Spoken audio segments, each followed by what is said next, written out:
Recebemos uma mensagem do espaço. É isso mesmo. Tudo começou no dia 16 de novembro de 1974, com a transmissão de uma mensagem especialmente projetada por Carl Sagan, para ser enviada para o espaço pelo maior radiotelescópio do mundo, o de Arecibo, localizado em Porto Rico. Neste vídeo especial, iremos detalhar algumas características fascinantes da mensagem recebida. Eu me chamo Charlie Boniek, sou editor do blog do site Contos do Mundo Real e bem-vindos a mais um vídeo.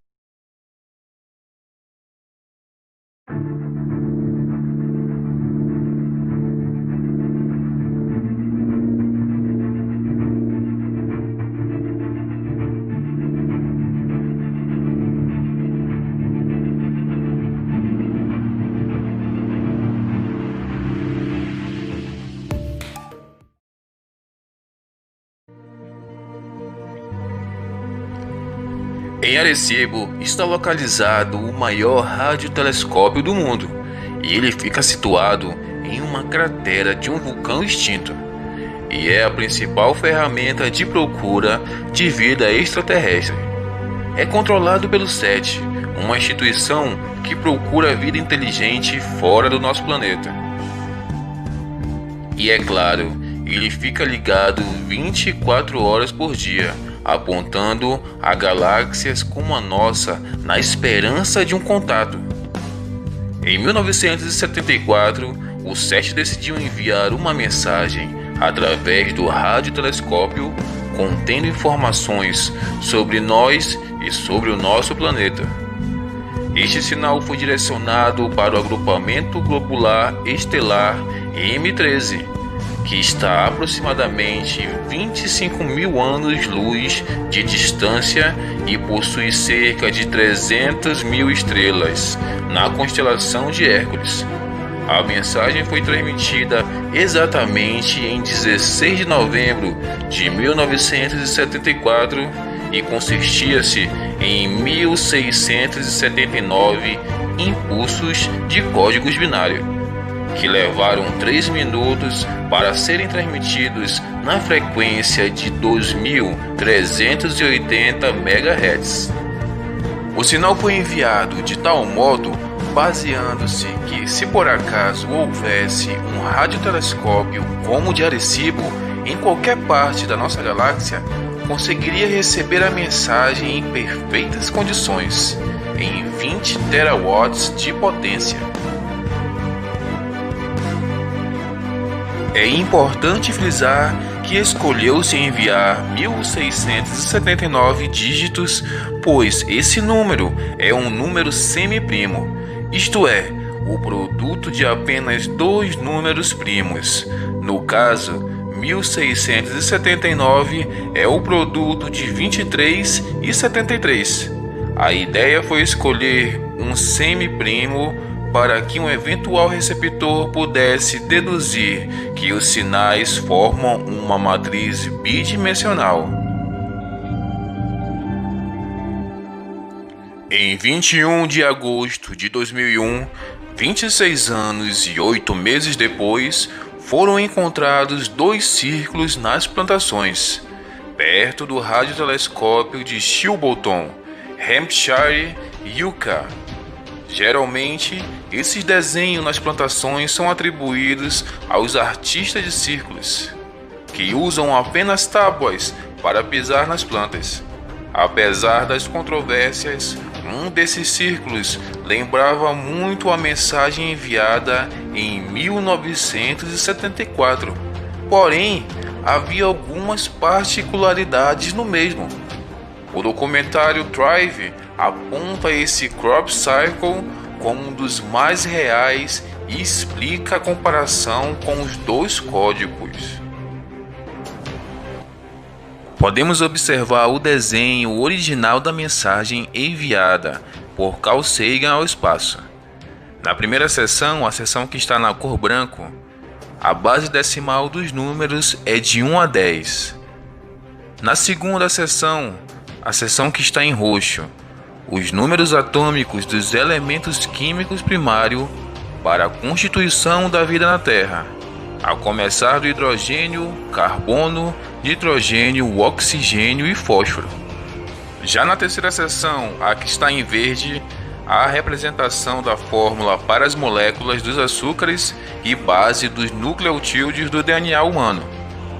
Na quarta seção, a azul e branco, a representação gráfica da dupla hélice do DNA humano e a barra vertical indicando o número de nucleotídeos do nosso DNA. Na quinta seção, que está na cor vermelho, azul e branco, a representação de nossa aparência, valores binários referente à nossa altura e à população humana na Terra naquela época.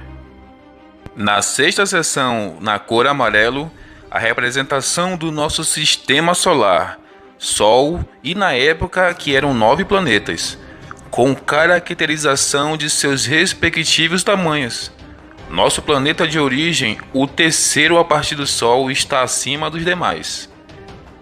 Na sétima seção, na cor roxo, azul e branco, a representação do radiotelescópio de Arecibo e o comprimento de ondas pela qual a mensagem foi enviada, 2380 MHz.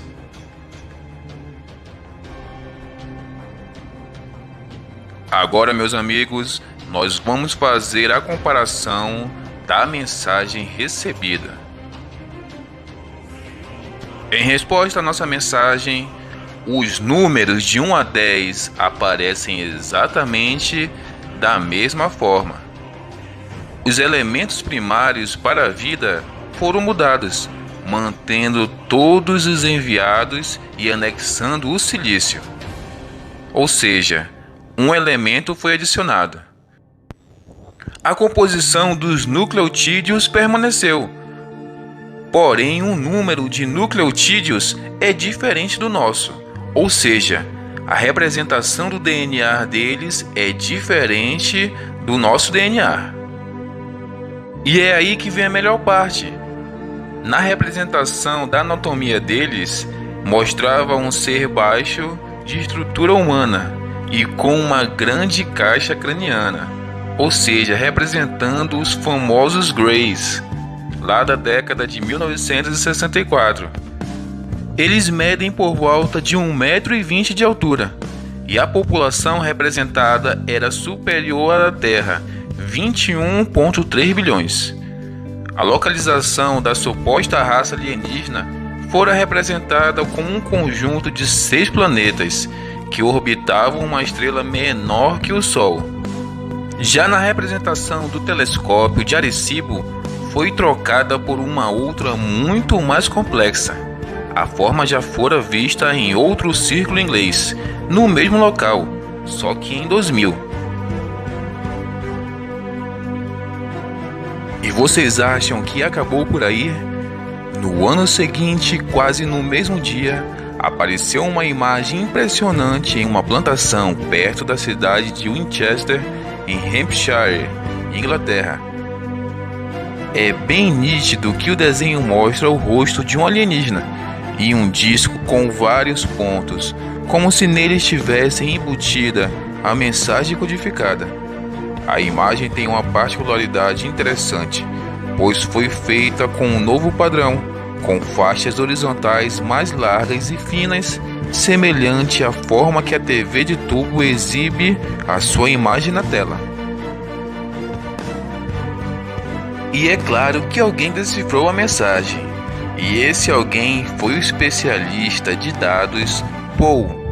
Ele descobriu que os pontos representavam palavras escritas em código ASCII, com o trigo em pé representando o número 1 e com o trigo deitado representando o número 0.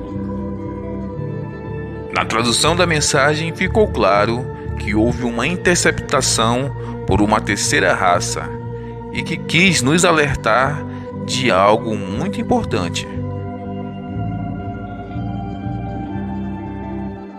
Cuidado dos portadores de falsos presentes e suas quebradas promessas. Muita dor, mas ainda tempo. Existe bem lá fora. Nós opomos decepção. Fechando o canal.